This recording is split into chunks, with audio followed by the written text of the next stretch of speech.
Hello, welcome to this presentation. My name is Margaret Ochieng. I am a business psychologist and an equality, diversity and inclusion consultant. At the moment, I work for myself. My company is called The Inclusive Village, which is my own reimagination of my ideal organization.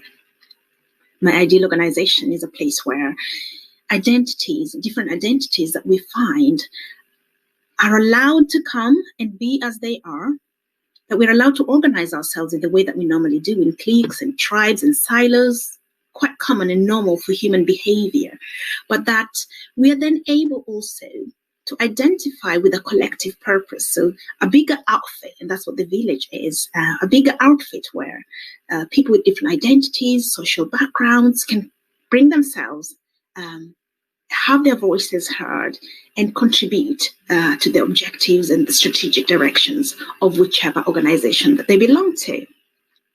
I particularly love those terms because of my background. So I grew up in Western Kenya. I belong to a tribe. I live, then there were different sub-clans within my tribe. And then I also lived in a village. And so those concepts make sense to me. And I found them in organizational language being used in similar ways, but also with something missing. The fact that the behavior of tribes is that when things are good, we are good. But when things go bad, particularly if someone's identity is threatened or a particular tribal identity is threatened, or resources are scarce, or just something, overall threats, external or internal, tribes are more than ready to go to war. And in such wars, they're more than ready to burn the whole thing down.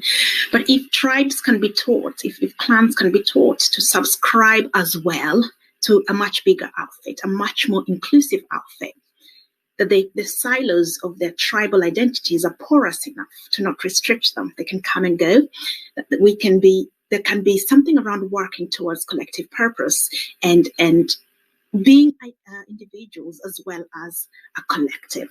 So that's roughly. Apart from that, I'm also a speaker for a variety of corporate events.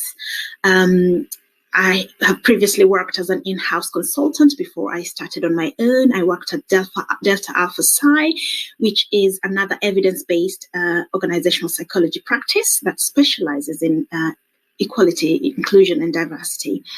We worked with big clients, including financial services firms, global law firms, government institutions, and a variety of small and medium-sized organizations, embedding inclusive culture into whatever exists in those organizations, but with many challenges, as you can imagine.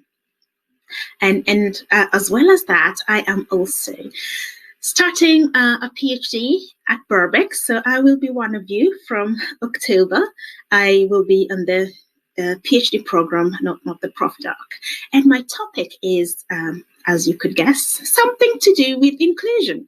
I will be exploring the experiences of racial minorities in the workplace, the flourishing experiences of racial minorities in the workplace. And I will be using a framework called Ubuntu to try and articulate these experiences. So Ubuntu is an African philosophy or framework that could be summarized, at least in part, as I am because you are. So again, there you can see that individual piece, I am, and the collective piece, we are.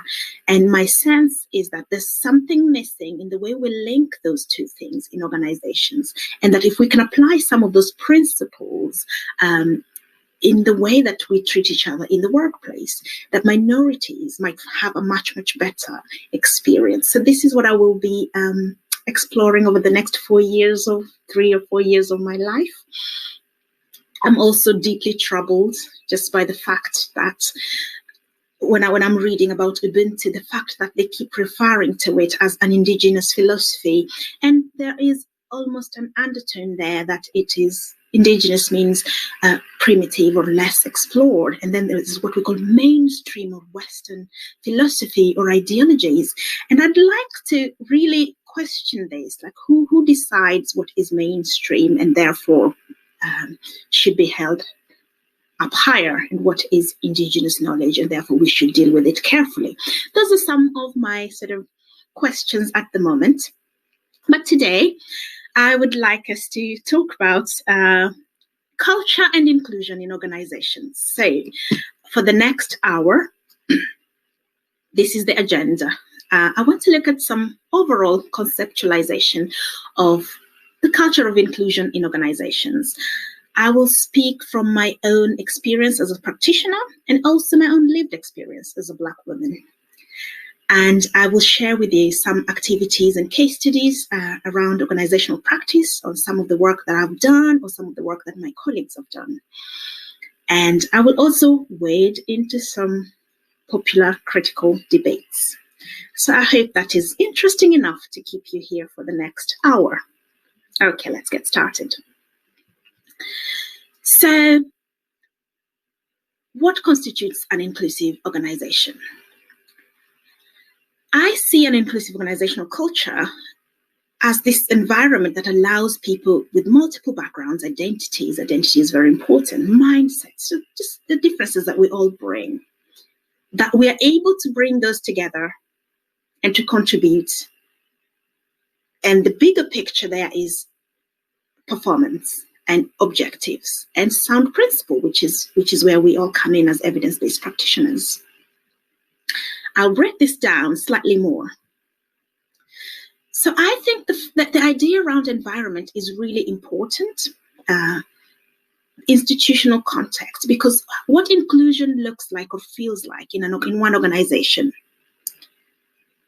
might feel and look very different in another organization. So one of the things that we're paying attention to as practitioners in this space is context, contextualized solutions for organizations. The other thing is people. When we're talking about people, of course, as I've said, it's identities. What identities or multiple identities do people bring into the workplace? How are those identities linked to their voices and how they're allowed to use their voices within the organization, and how they are not allowed to use their voices? So this thing around voice versus silence thing, which forms a core part of how whether people feel included or not. The voices we hear signal to us that people like us have opinions and contributions that are valued. When we don't hear certain voices within organizations that are kind of similar or representative of our own, it signals to us that people like us perhaps our voices or opinions or contributions are not welcome or are not appreciated or are less valued. And then there is something around the critical approaches to inclusion in organizations. This is where we look at the systemic actions. So it kind of removes us from the individual perspective to what is systemic, what is institutional behaviors, things that are embedded in the way we do business, in the way we work, the way we interact with colleagues, the aspirations of the organizations. Critical approaches dissect power, how power is used. They dissect issues such as privilege, who has it and who hasn't got it, and what is the impact on those who have it and on those who don't have it. It also looks at things such as resistance. So are people aware of how power plays out in this organization? Are there any narratives of resistance? And what do those look like? What are the consequences, for example, of resistance?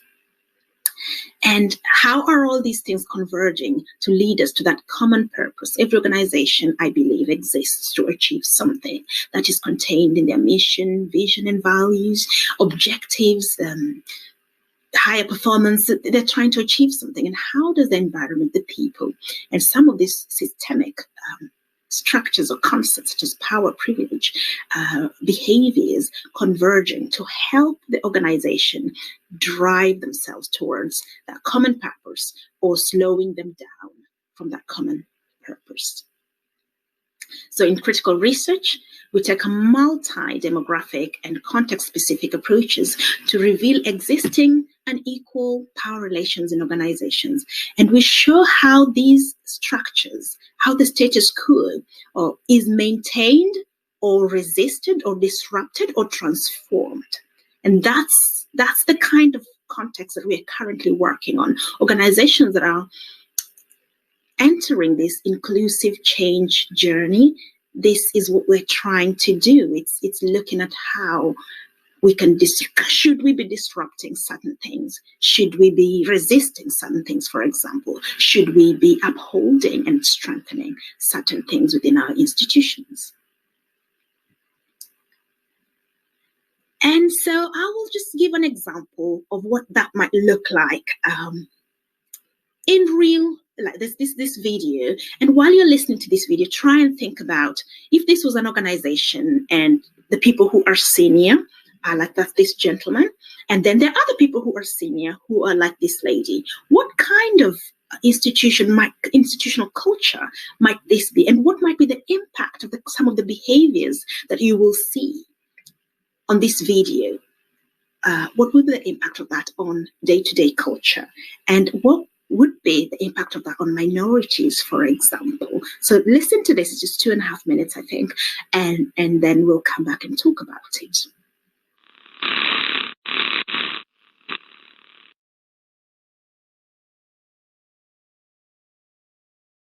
I was just saying, we've got a lot to get through, and it's imperative that we find you the right leader for this team who can demonstrate all the qualities you need. How does that sound? Great. So Mike has circulated the shortlist. Have you had a chance to look at that? Personally, there's a couple on here I wouldn't trust with ordering my grandmother's shopping. But your input is greatly valued. Okay, well, I suggest we work through the list of potentials interested in the role, and then you can give me your feedback. Perfect. Who's next? Sanjay Patel. Oh, Sanj. I know Sanj. Yeah, I worked with him on a project in 2010. Didn't keep in touch, though. I wonder how he's doing. Really well by the looks of it. So what's he like? Oh, quiet. Kept himself to himself. You know what these financial mods are like. No, I don't. Put it this way, he didn't strike me as a great team player. That is a shame. He's got the financial competency. But they need to be able to hit the ground running with this one. I know that. Look, you need someone who can bring everyone together, and Sanj doesn't fit that bill. Okay. Tom Walters. Hey, big Tomo. If you're looking for someone to lead, then Tomo is our man. I like him. Great. I'm not sure what you see is what you get with Tomo. But I think we need to think you can trust him. He's the least experienced out of all of them for the role. On his development so far, and a little on his performance indicators, I agree. But, well, he brings other qualities. Like? Like being able to get his head round things quickly. Fit in. Not be fazed by this project. He's a safe pair of hands. Great. So as you could see, poor Sanj, he didn't get that job, clearly, because there's certain behaviors that are in the organization. There is a culture, there's a status quo that values certain voices, and you can see how those voices are being used. You can see how someone else's voice is being silenced and how that will then silence another voice underneath. So in organizations where inclusion is a priority, we see a higher workforce integration. So those tribes and silos and teams and different people are able to come together more coherently around common purpose. We see less bias-driven decisions, unlike what you have just seen in that video. It might seem that it's outrageous, but versions of that kind of conversation happen all the time in organizations. That's what we have found. We find that where inclusion is a priority, there's greater diversity and belonging. So minority groups would want to join that organization. They will stay, they will be promoted, they'll be developed, and they will experience a true sense of belonging. And there is equal access to opportunities as well. So, for example, Sanj did not get that job, probably, but Tomo did. And so that is not equal access to opportunities. Nobody was really evaluating the candidates based on what they can do or what they can achieve or what they can bring to the table.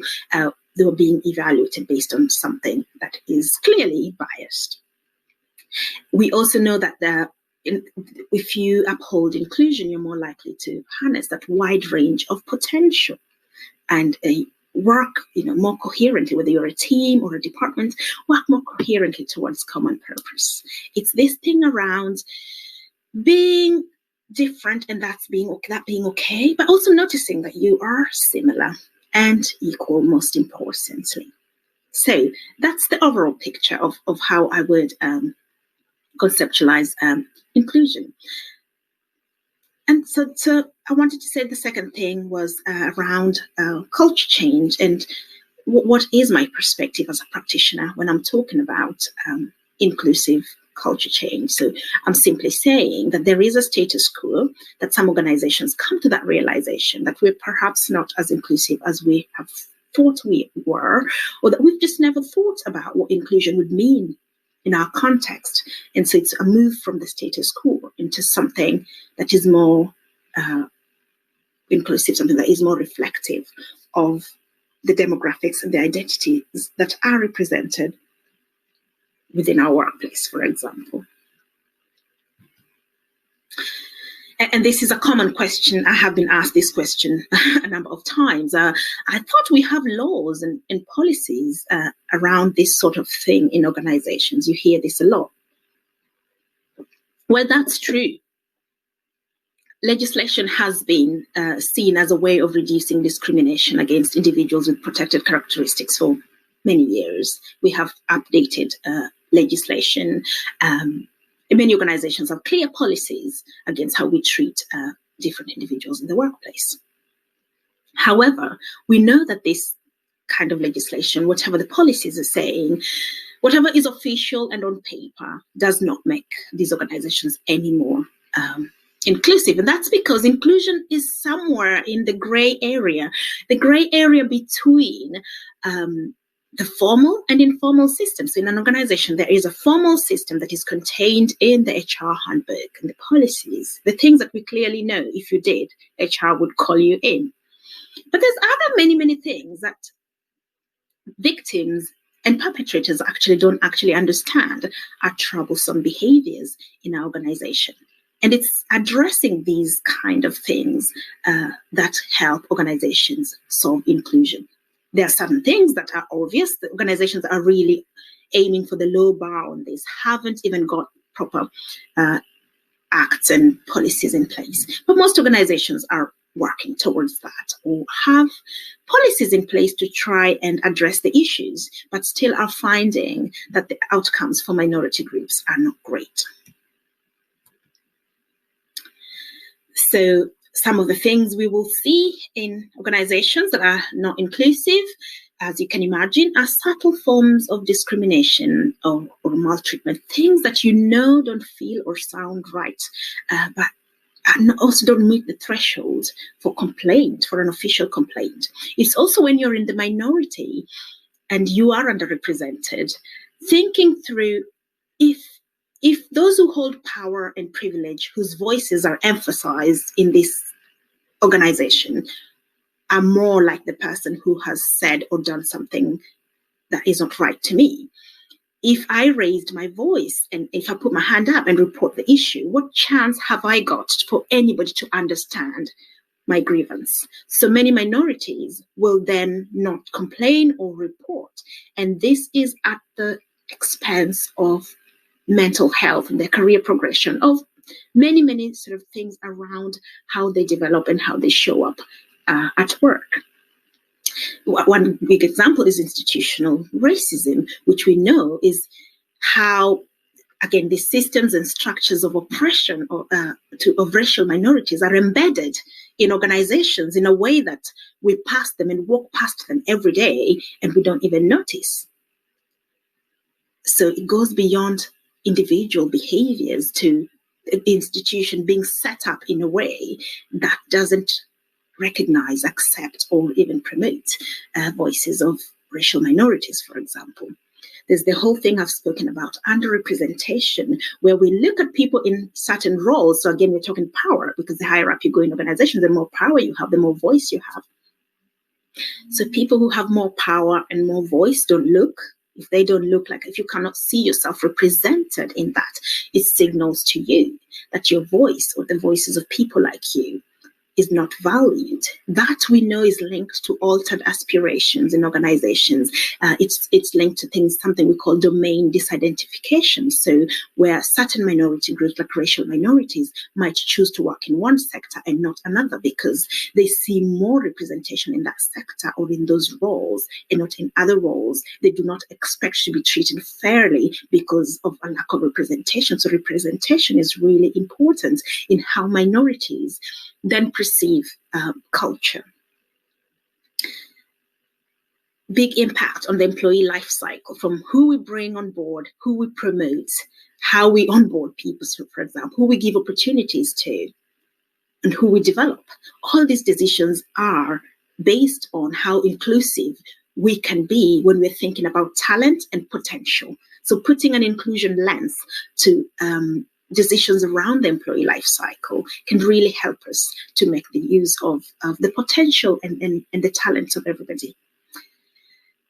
Interesting research coming out around the impact of exclusion on well-being. I think there is an article I have put on the last slide, a link there, an article that says that is about race, and it says being Black and feeling blue, and it investigates the link between mental health and race experiences of racism. It's an interesting one that you should read.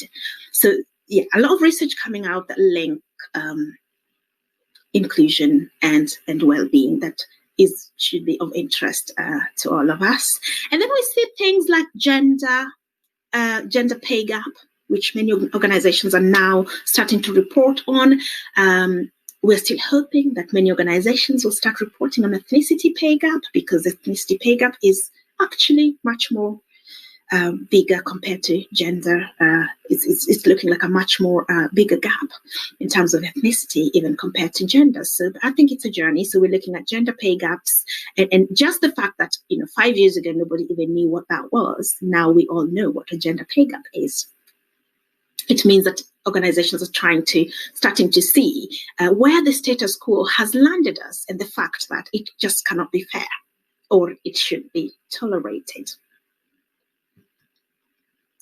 So as a practitioner, when I'm looking at an organization that wants to make that journey from the status quo, which is a place where people either just don't know or don't care, to a more inclusive and aware and a conscious environment, this is the journey that I think organizations take. And this has come out of a lot of research and papers around inclusion. And these are the things that I see. So when you're looking at research in this area, you'll be able to pick up some of these things. So first, I'm thinking the starting point is awareness. So within an organization, there are just many organizations where there's just no awareness of the need for inclusion, or an awareness of what the status quo looks like and feels like for minority groups, for example. So that's the first thing that we need to tackle. Making people aware that this is your status quo right now. This is how the minorities, whether that is by race, gender, sexuality, neurodiversity, this is how people are experiencing you. And this is also the experiences of the majority groups. So organizations who are doing engagement surveys, for example, and then self-congratulating for scoring very high on employee engagement, but not actually looking at that data in terms of who really in this organization is the majority and are therefore probably engaged. Would the minority groups report same levels of engagement or well-being as the majority groups? Those are some of the things. It starts with creating an awareness. So an awareness, then let's say now people know, so like in the video before, let's say that gentleman then realizes that his behaviors and maybe the culture in the organization is such that there's a lot of silencing and talking over of people and promoting certain people over others based on bias, creating that awareness. Then there has to be a motivation. So you can know that your organization is not inclusive and that there's some really negative behaviors that need to be dealt with, but then you don't want to do something about it. So the next thing is to raise that motivation, is to work with an organization to present the issues in a way that people can engage with them, in a way that people actually want to do something. That is the work of practitioners. How you communicate the problem to the client in a way that they literally want to wake up and do something, I believe is a core part for me of this journey of change. And then there are people who are now aware and are motivated. I do want to do something about this because I think it's wrong. Now then comes the next bit, which is the skills and competencies. So I could say, I am aware of what the issues are. I do want to do something about it, but I just don't know what to do. I don't know what to say. I don't know who to speak to. What do I do? So then the next piece of work there for a practitioner would be working with the organization to bring in the skills and the competencies that can allow an organization to live out an inclusive culture, to embed that culture into processes and policies and everyday relationships across the organization. Then hopefully that then translates into the behaviors, the inclusive behaviors that we would like to see in the organization. The process starts again that you raise the awareness of any emerging behaviors that are going to undermine inclusion, and you go through the whole process again. So, what are some of the activities or case studies that I can share that helps us understand how those 4 things are currently done in organizations?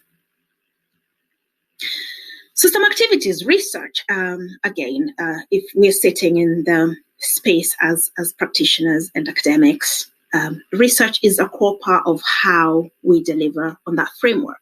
So when we're talking of awareness, there's a lot of work around inclusive diagnostics. So going into an organization and trying to find out where are they right now in terms of inclusion. It involves looking at their culture, their behaviors, their artifacts, their websites, the way they communicate internally and externally, looking at recruitment, retention, hiring, promotion processes, all those things, carrying out a diagnostic the same way you would do with culture, but this time focusing on inclusion.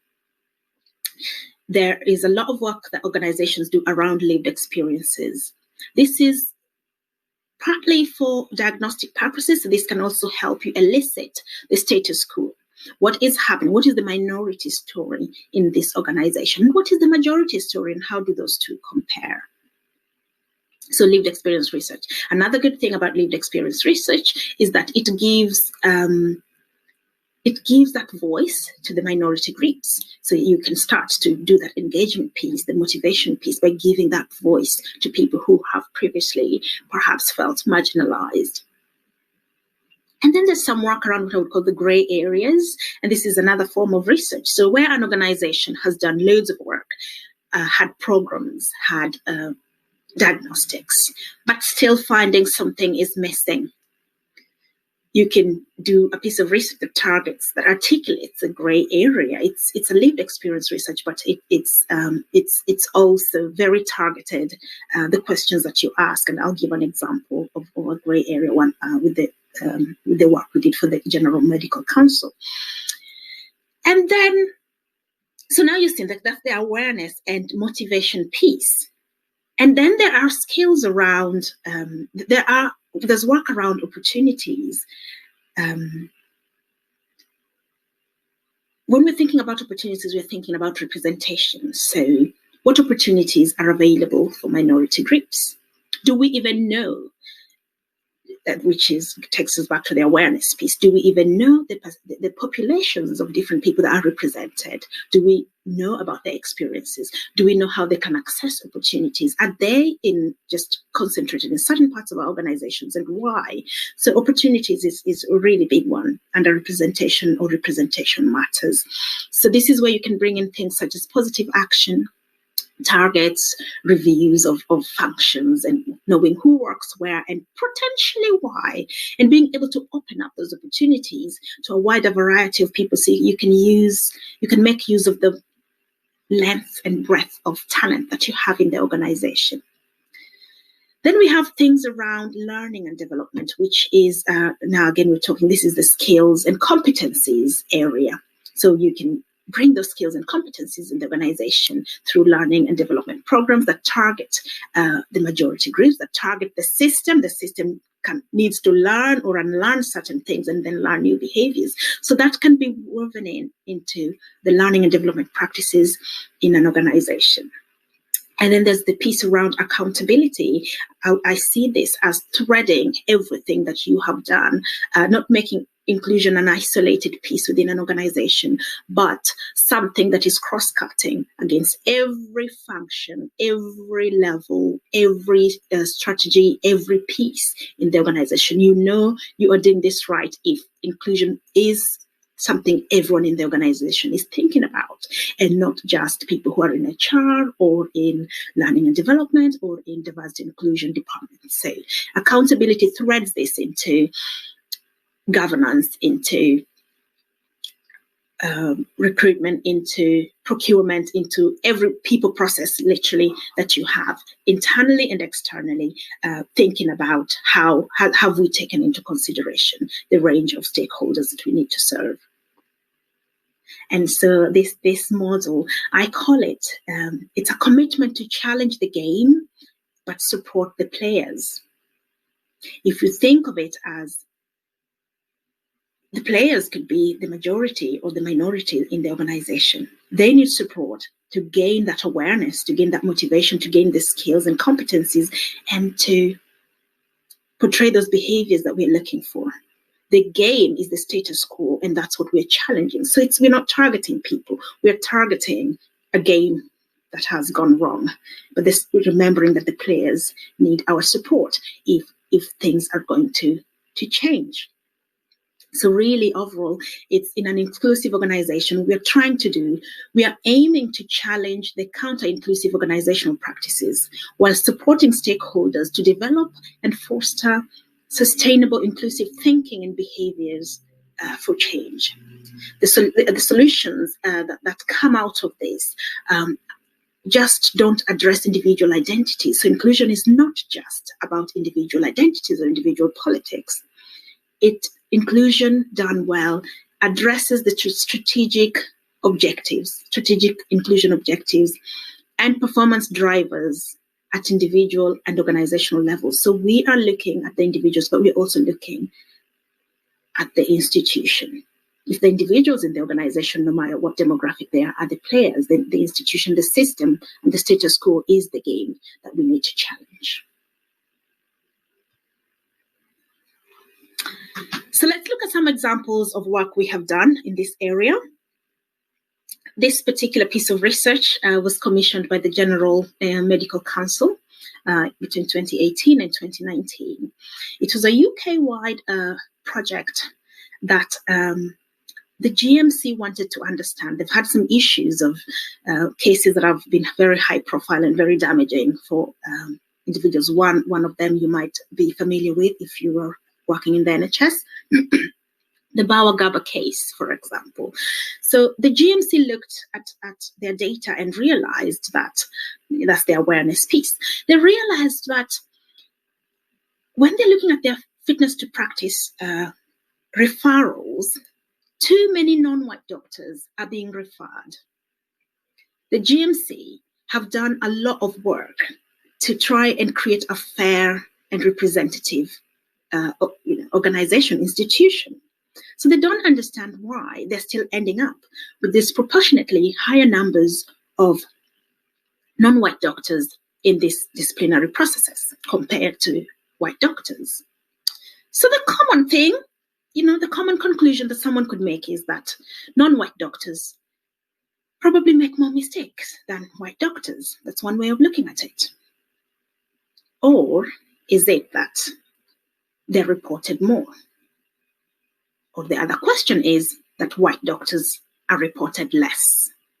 So it's looking at all those pieces together. So that's how we approached this piece of research. We did a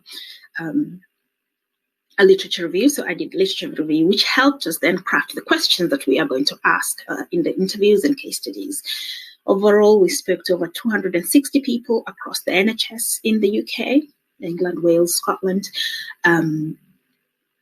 Northern Ireland. asking those questions, trying to elicit, and this is the thing I was calling the gray area, because this is where policy is very clear. Work has been done to try and make the organization more inclusive, but we're still seeing outcomes that are undesirable. So what's happening? There is something somewhere that we need to find. And I'll just tell a story that highlights. So we made loads of recommendations, and this report is available publicly, so you can have a look at it.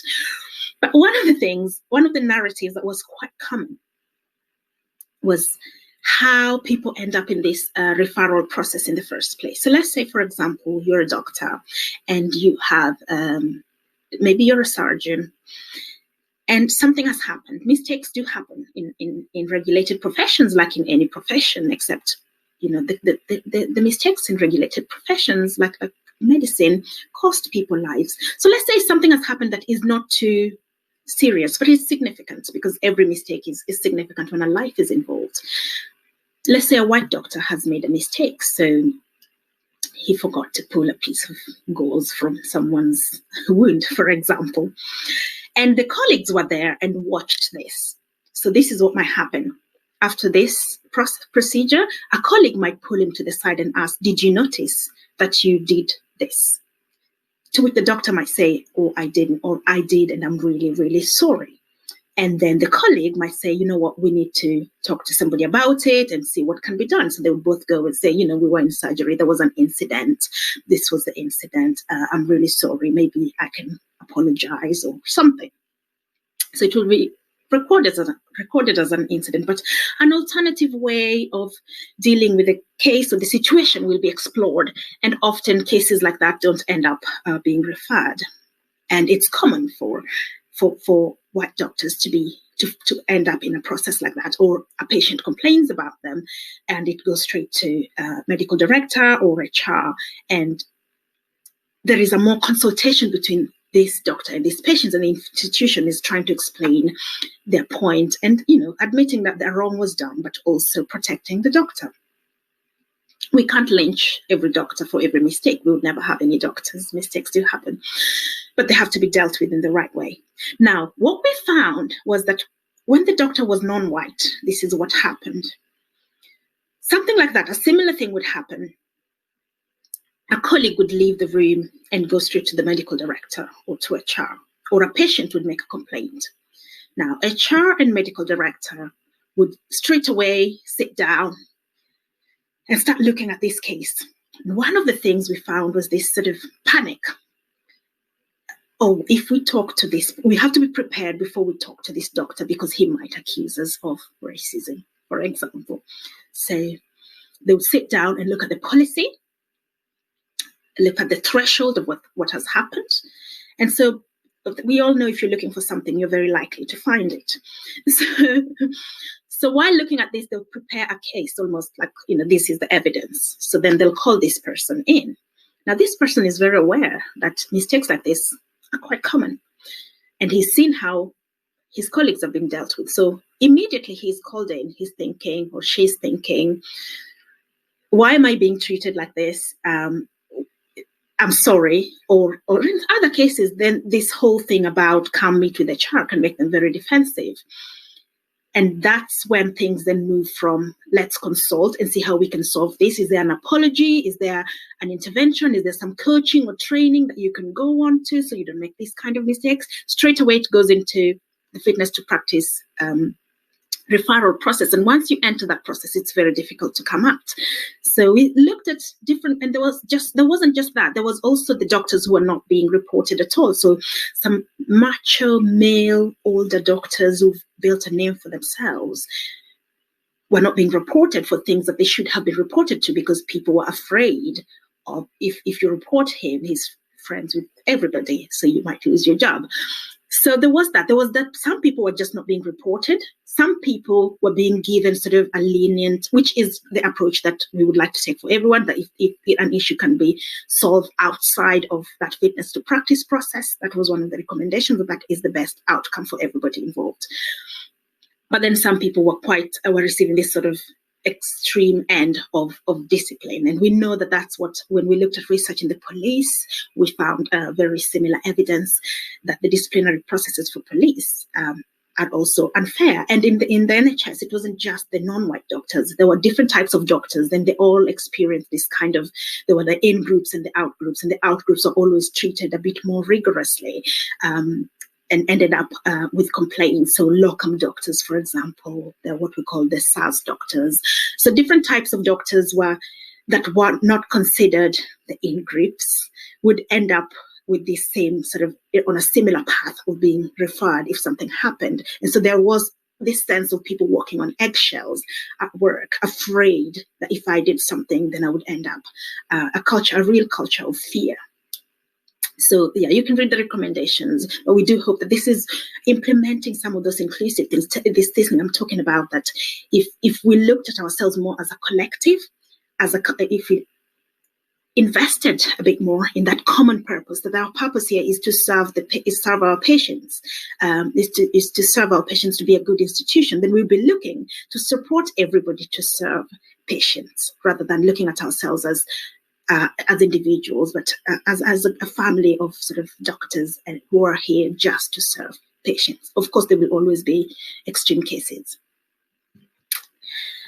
Another one that I'd like to share is this work, Charting the Course to Partnership. This one was done in financial services with one of the big 4 financial services.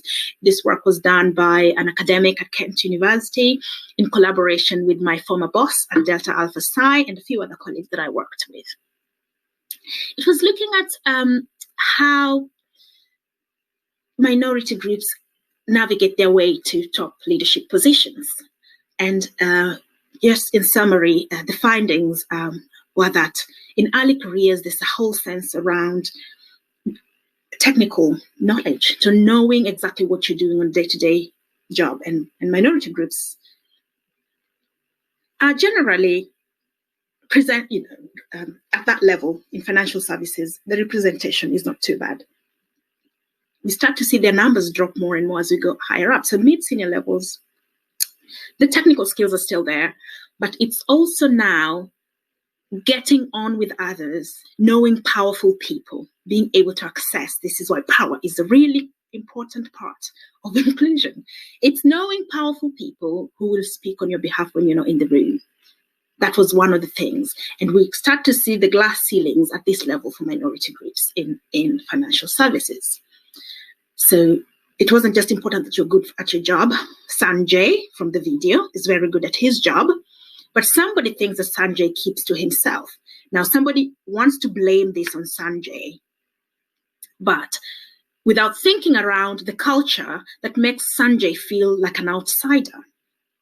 So the behaviors that they're seeing in Sanjay are blamed on Sanjay rather than on the institution that marginalizes people like Sanjay. They don't see their voices represented, respected, or accommodated in the mainstream of the organization. And then they're blamed for that. So Sanjay clearly did not have access to those powerful others that were speaking on behalf of Tomo.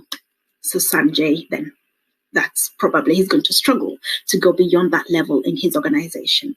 And then when we move beyond that to partnership, it's still about knowing the powerful others, but it's also the time that you have realized that you really have to articulate your why. Why are you doing what you are doing?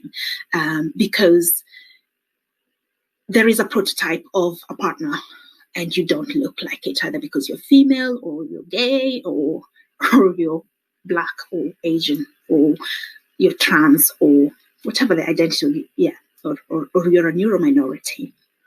So you have to be more mindful about how you then sell your own prototype, your leadership prototype to the organization that has a prototype that doesn't look like you. And that's what makes the difference for those who break sort of into that next level. And the next piece of research kind of taps on that. This was my MSc research in 2019. I looked at the experiences of the most senior Black people in organizations. I was going into this piece of research hoping that if someone was really smart and worked really hard and they were Black, that if they got to the top of their trade, that they wouldn't experience concerns or worries that they're being judged based on the color of their skin. So I was really hoping that I would get that narrative so I can tell it to my children and other people's children. Unfortunately, that's not what I found. unfortunately, I found what I can describe as the higher you go, the more hostile it becomes. The whiter it becomes, but also the more hostile it becomes to you. So the people that my sample were people who were the most senior. They were solo status individuals. So they were the most senior Black person in a big organization in the UK. And the experiences that they were describing were, although they were engaged and loved their jobs and contributed, and they could see, the power and the privilege aspect of their status was there. But when you ask them a question such as, what does it feel like being the only Black person in your role? Then the narrative completely changed. They were saying things such as, I feel like a fish in a shark tank, or I feel like a pigeon among cats. Real narratives of real battle, which I did not expect. But yet behind that, I also saw people who have refined their leadership identity to be able to navigate these stereotypical environments and constantly battling microaggressions on a day-to-day basis and dealing with some things that are clearly discriminatory, but then they also haven't got the voice to report or to challenge these things because they are the only one of their kind and they know that nobody will believe them. This is why voice is so important as a part of inclusion. So I called it the Black Vanguard because when I finished, I borrowed this term from the work of Steele, 1997, who studied this concept of stereotype threat, concerns that people have that they will be evaluated negatively based on one of their identities. And Steele does say in his article that people who are very talented, very gifted, who are the best in class, he called them the vanguard, are more likely to fall prey to these concerns that they will be evaluated negatively based on their identity. And that's really, I found that these leaders still had this concern, but that they also managed these concerns really well. And often, sometimes, those concerns led them to overperform, which is probably why they succeeded. And so my question brings me back to that link between identity and well-being, inclusion and well-being. If your drive is to prove someone wrong all the time, what's the impact? Can you sustain that from a well-being perspective? And that's why I'm interested in exploring flourishing for minorities. How can somebody who feels like a cat, a pigeon in a cage with cats, how can that person flourish? Is that even an option? Is that one of the things they could do? And that's what I'm going to be spending my PhD exploring a bit more. Right, now I want to run through some critical debates that are happening right now. So the first one is a question around, when we go into organizations, one of the questions is, what is the business case for inclusion? What's the business case for diversity and inclusion? We know that those who, in the previous years, we've spent a lot of time presenting the business, the moral, and the legal case for inclusion. That inclusion is good for business performance, that there is a moral case as a social justice issue, and that if you don't do it, that's the legal case, you could end up with problems. And we've seen many organizations facing litigation of things that could have been addressed had they embedded inclusion into their culture. But the debate here for me is this. I have now stopped presenting. That's why I did not tell you at the beginning that inclusion is directly linked to high performance, although it is. When someone asks me, we want to see a clear business case for this, the question I then ask them back, and some of people I have worked closely with ask the same question. Do you have a clear case, a clear business case against inclusion? Do you have a clear business case that supports your status quo? Is inclusion bad for your business? Have you clarified that it is bad for you? Rather than asking, is it good for me? The other question is it bad for you?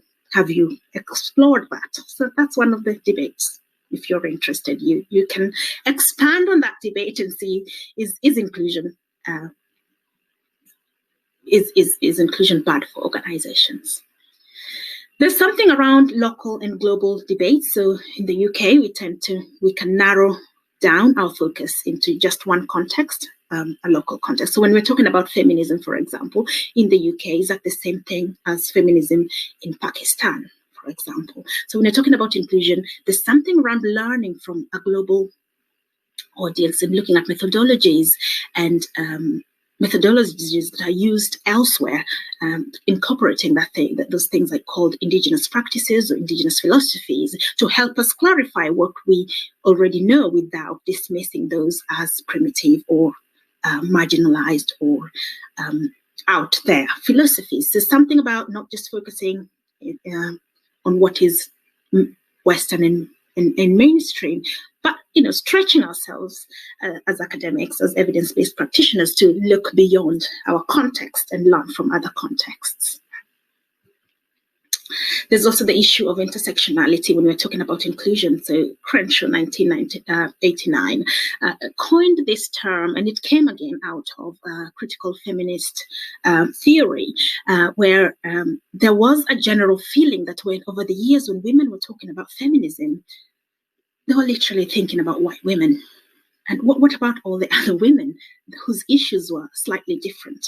So intersectionality helps us to incorporate different identities, multiple identities, knowing that we are never just one thing. So this is the thing around, we are different, but we are also the same in certain ways. So we're never just one thing. And intersectionality lens in inclusion is really helpful because it can help you to really unpick issues at a more sort of granular and nuanced level. So if we don't do that, what tends to happen is we don't acknowledge the struggles of certain demographics. So if you're talking about women, we might ignore certain types of women. So like in Kenya, for example, I see there has been such a great sort of development around gender, and women are recognized a bit more and getting better jobs and better opportunities. But in most of their homes, there's another woman who works for them as a domestic sort of worker. And the way those women are treated is not in line with the gender equality practices that these same women talk about. And I've been in many disagreements with women I know back in Kenya over this, because to say that you believe in gender equality and then to keep a woman in your home who works for you a bit like a slave is just not wrong. Then you don't believe in gender equality. If there is gender equality, then it's equality for all women. All women should be included. But we can't break that down unless we take an intersectional approach to know that certain women are also impacted by socioeconomic backgrounds, and that we can't just think of them as women, but we also need to think of them as women from lower socioeconomic background. Or how are we going to include the trans women in the feminist narrative? So intersectionality really helps us to accommodate a wide spectrum of differences within the work that we do. And this is the part where I now wade into some social media controversies. I was never going to finish without doing that. So stay open-minded for this one. One of the debates is what I would call the problematization of inclusion. Many people hear these words, inclusion, and panic. Something wrong or something bad is going to happen. People are going to break out in a fight. And although that is kind of true, we have seen some fights online recently. An example is this one.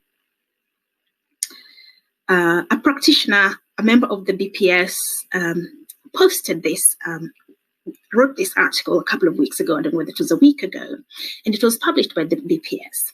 And she had a complaint when the BPS took a stand on Black Lives Matter. Many organizations have released statements on where and taking a stand on the issue. So the BPS did the same of what they thought was their statement. And this member of the organization then wrote this protest letter. Now, when organizations take, so this is, I'm not here to prescribe what you should think or shouldn't think about this, but you can go and read this article. It's available on Medium. It's been removed by the BPS because there was a clear division online, on the online forum on Twitter, where there were a group of psychologists who said this author was being persecuted, and there was a group that said what she said was out of line. So literally, I saw the division in our profession over this issue. And you might want to take a stand on the issue, but hopefully some of the things we've discussed and how you're going to interrogate knowledge on this subject will determine the stance that you take on the issue. But if you're reading this article, I could just ask you, does taking a clear and reflective stance on an issue that affects some of members of this institution, and what is now a conversation, the Black Lives Matter conversation, is a conversation that is moving in the mainstream for the first time in over 500 years. Does taking a clear and reflective stance on an issue like that constitute politicization of an organization like the BPS? You might want to ask yourself that question. Is this politicization? Does the articulation of such an issue constitute the persecution of those who prefer the current status quo? And there will always be people who want to maintain the status quo for whatever reasons. But does taking that stand and articulating it constitute persecuting that demographic? Is social justice really an ill-defined, subjective, less evidenced ideology? As psychologists, is that what we see social justice as? What about the experiences of our peers who are Black, whose experiences will be blended in with some of the debates that we are seeing, who social justice issues are an everyday issue to them? What about their voices? What about their experiences? Do we want to preserve a status quo that continues to marginalize those experiences? Or is it time for us to try and consider some of their narratives, some of their experiences as a mainstream topic that we can engage with? Do we realize that some of our peers have missed out on opportunities in employment and within organizations, including maybe our own organizations, been discriminated against, been silenced, been alienated, been undermined for centuries? Do we want to make sure that their experiences are never heard or centered in what is practice or academia? These are the questions, these are the debates that I hope will make our work and our stepping into this field interesting or uninteresting for some of us. And lastly, connected to that as well, is one thing that can help us and problematize, I don't know what that word is, inclusion, and think about inclusion and culture as the same thing and not different things. So you don't have the culture of an organization and then inclusion on the side. Inclusion is forms a big part of your culture. Is exploring what we thought about as the critical theories of critical approaches. Within that sits what we call the post or anti-colonial theories. And we've spoken about this a bit earlier. These are the theories that are interrogating the systems and structures of power, privilege, how they're maintained, how they're sustained, whether they're resisted, whether they should be resisted, what forms of resistance exist in organizations. Who do these systems serve? Who do they persecute, for example? Who's denied opportunities? And how can we create a much better environment? How can we create a much better profession? How can we create much better organizations where identities are recognized and certain people's issues are not considered marginal, but are just as mainstream as others? So when working with mainstream theories, and we think about how we can look at also what we call post-colonial theories, we open doors to new adventures for the future of the profession. That's my personal opinion.